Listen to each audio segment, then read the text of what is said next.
આપણામાંથી ઘણા લોકો માટે શરીર જકડાઈ જવું કે દુખાવો થવો એ જાણે રોજની વાત થઈ ગઈ છે નહીં? પણ શું તમને ખબર છે કે એનો ઉકેલ કદાચ માત્ર 10 મિનિટ દૂર છે? ચાલો આજે આપણે એક એવી જબરદસ્ત રીત વિશે વાત કરીએ જે આપણા શરીરને ફરીથી મુક્ત રીતે હલનચલન કરવાની આઝાદી પાછી અપાવી શકે. ક્યારે એવું થયું છે કે સવારે ઉઠો અને આખું શરીર અકળાઈ ગયું હોય અથવા કલાકો સુધી એક જ જગ્યાએ બેઠા પછી ઊભા થાઓ તો જાણે શરીર સાથ જ ના આપે? જો આવું થતું હોય તો ચિંતા ના કરશો, આ અનુભવમાં આપણે એકલા નથી. તો સવાલ એ છે કે આવું થાય છે કેમ? વેલ, એનું કારણ આપણી આજની લાઇફસ્ટાઇલમાં જ છે. કલાકો સુધી ખુરશી પર બેસી રહેવું, કોમ્પ્યુટર કે ફોનની સ્ક્રીન સામે ઝૂકીને કામ કરવું, આ બધી આદતો છે ને એ ધીમે ધીમે આપણા શરીરની જે નેચરલ મૂવમેન્ટ કરવાની શક્તિ છે એને ઓછી કરી નાખે છે. તો પછી આનો ઉપાય શું? જવાબ એકદમ સિમ્પલ છે: મોબિલિટી. અને ના, આ ફક્ત સ્ટ્રેચિંગ નથી, એનાથી આ કંઈક અલગ છે. મોબિલિટીનો અર્થ થાય છે આપણા સાંધાઓને એકદમ કંટ્રોલ સાથે અને મજબૂતીથી હલાવવા.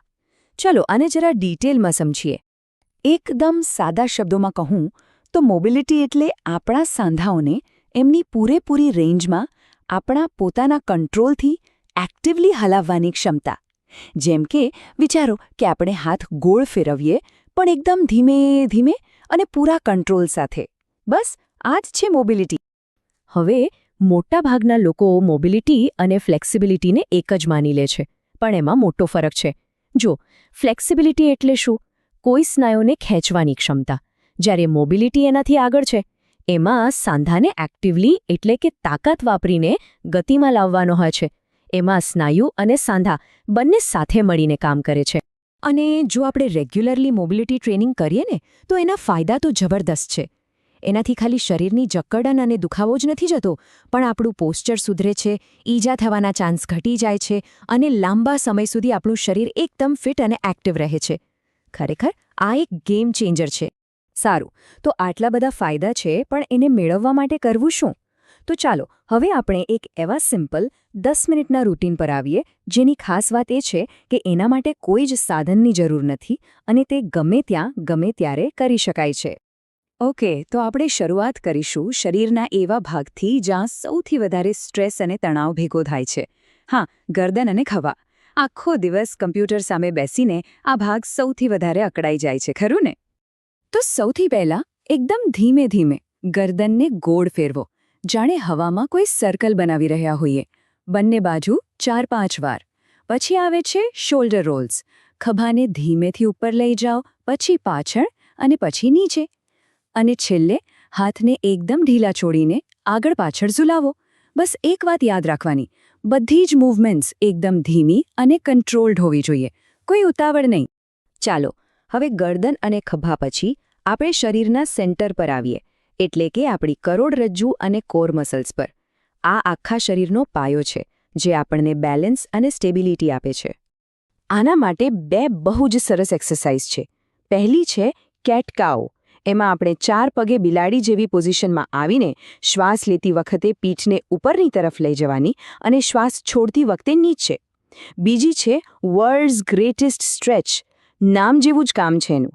એમાં લંજ પોઝિશનમાં આવીને ધડને વાળીને એક હાથ સીધો આકાશ તરફ ઊંચો કરવાનો. આ એક જ સ્ટ્રેચ આખા શરીરને ખોલી દેશે. અને હવે આવીએ આપણા રૂટીનના છેલ્લા ભાગ પર: હિપ્સ અને લોઅર બોડી. આખો દિવસ બેસી રહેવાની સૌથી ખરાબ અસર આપણા હિપ્સ પર થાય છે. એકદમ ટાઈટ થઈ જાય છે. એટલે એમને ખોલવા અને હલાવવા બહુ જ જરૂરી છે. તો શરૂઆત કરીએ હિપ સર્કલ્સથી. બસ કમર પર હાથ મૂકીને ધીમે ધીમે મોટા સર્કલ બનાવો. પછી જમીન પર બેસીને બંને પગને નેવ પર વાળીને ઘૂંટણને એક બાજુથી બીજી બાજુ લઈ જાઓ. અને છેલ્લે ડીપ સ્ક્વોટ હોલ્ડ. જેટલું નીચે જવાય એટલું જઈને થોડી સેકન્ડ માટે એ પોઝિશનને હોલ્ડ કરો. ટ્રસ્ટ મી, આ હિપ્સ માટે એકદમ જાદુ જેવું કામ કરે છે. ઓકે, તો આ રૂટીન તો સમજાઈ ગયું, પણ સાચો ફાયદો ત્યારે જ થશે જ્યારે આપણે એને રેગ્યુલરલી કરીશું. એટલે હવે સવાલ એ છે કે આ 10 મિનિટના રૂટીનને આપણી રોજિંદી આદત કેવી રીતે બનાવવી? જો બેસ્ટ રિઝલ્ટ માટે તો રોજ ફક્ત 10 મિનિટ કાઢવાની કોશિશ કરવાની. પણ જો એ ના થાય તો અઠવાડિયામાં 3 થી 5 વાર કરશો તો પણ ચાલશે. અને હા, આ રૂટીનને તમે કોઈપણ વર્કઆઉટ પહેલાં વોર્મઅપ તરીકે અથવા વર્કઆઉટ પછી કૂલડાઉન તરીકે પણ કરી શકો છો. હવે અમુક ભૂલો છે જે આપણે નથી કરવાની. પહેલું, કોઈ પણ મૂવમેન્ટ ઉતાવળમાં ના કરો. બીજું, શ્વાસને રોકી ના રાખતા. ત્રીજું અને સૌથી અગત્યનું, જો દુખાવો થાય તો તરત જ અટકી જાઓ. ફોર્સ નથી કરવાનો. હંમેશા યાદ રાખજો, અહીં સ્પીડ નહીં, કંટ્રોલ ઇમ્પોર્ટન્ટ છે. Quality over quantity. તો આ બધી વાતનો સાર શું છે? સિમ્પલ છે. Move better, live better. જ્યારે આપણું શરીર સારી રીતે ફ્રીલી મૂવ કરી શકે છે, ત્યારે આપણું જીવન પણ ઓટોમેટિકલી સારું બને છે. આ માત્ર 10 મિનિટની આદત છે ને, એ લાંબા ગાળે આપણી લાઈફની ક્વોલિટીને એકદમ બદલી શકે છે. એક બહુ સરસ વાત છે કે જો આપણે આપણા શરીર માટે રોજ થોડી મિનિટો કાઢીએ તો આપણું શરીર આખી જિંદગી આપણો સાથ આપશે. આ એક નાનકડું ઇન્વેસ્ટમેન્ટ છે જેનું રિટર્ન ખરેખર અમૂલ્ય છે. તો શું આપણે આ એક નાના પણ ખૂબ જ પાવરફુલ ફેરફાર માટે તૈયાર છીએ? શું આપણે આપણા શરીરને વધુ મુક્ત, હલકું અને દુખાવા વગરનું બનાવવા માટે તૈયાર છીએ? તો ચાલો રાહ શેની જોવાની, શરૂઆત આજથી જ કરીએ.